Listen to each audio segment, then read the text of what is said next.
Good morning, America. This is KPT 1200.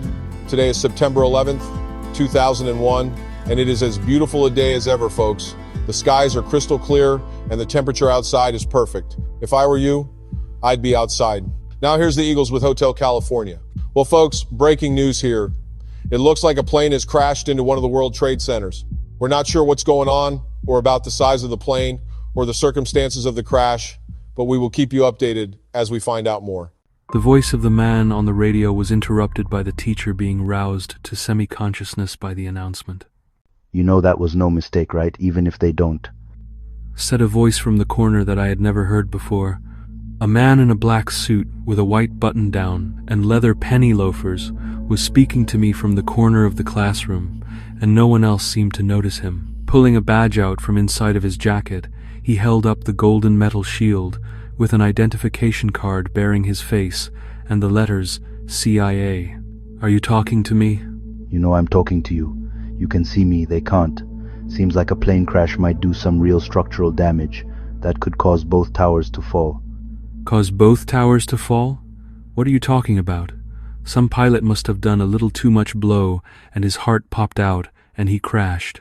Yes, you heard me. Acts of international terrorism happen every day.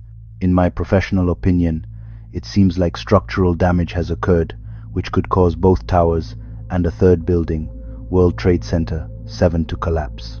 From structural failure. Why are you telling me this? Because you can see me. We like to get ahead of these things. We didn't want you to worry or get suspicious.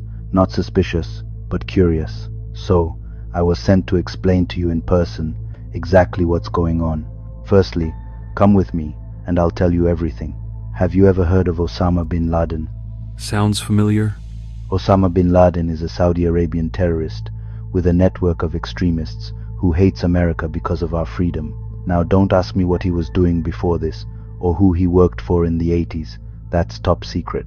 But I can tell you this. We just had a military exercise in June 2001 called Operation Amalgam Virgo, where we simulated Osama bin Laden flying a commercial airliner into a residential tower. So you think this guy did this? I don't get why you're bothering me. All signs are pointing to Osama bin Laden and not a nation state or the rogue intelligence agency of a superpower.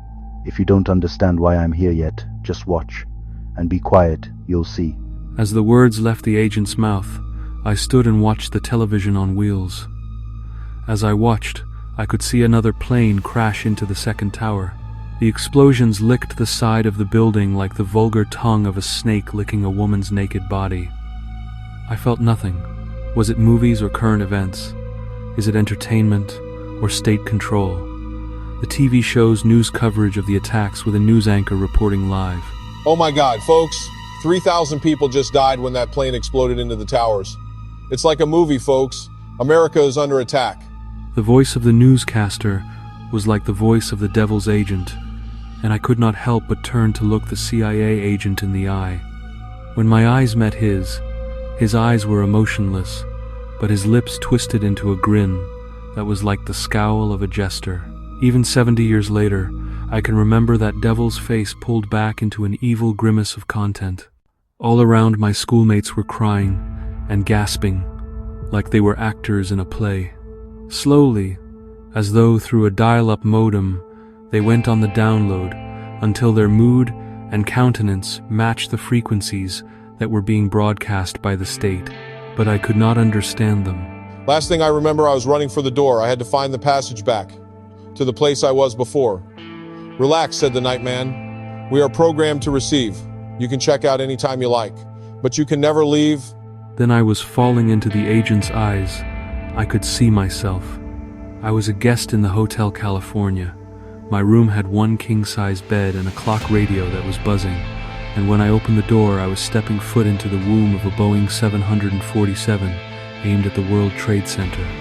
Running to the front of the plane, I opened the door of the cockpit to find that there is no pilot flying, just in time for plane to crash into one of the World Trade Center towers. Inside the flames, I become the steel girders of the building, and then dust as everything collapses, and the tired lungs of the towers spit me out. Look, listen to me. We have our eye on you. This is not the beginning of a war on terrorism. This is the beginning of a war against you. You are either CIA or you're dead. You get that? You're with us or against us, boy. This here is law by letter agency, so get used to it. I know you see me, but you don't see the discrepancies. You don't see the obvious flaws in our story. You understand? Don't ask any questions. Take your drugs. Eat your Big Mac. What you can do to stop terrorism is shop at the mall. Just keep your fucking eyes shut. You hear me? And that was how it all began. The event of all events, the opening of the first gate.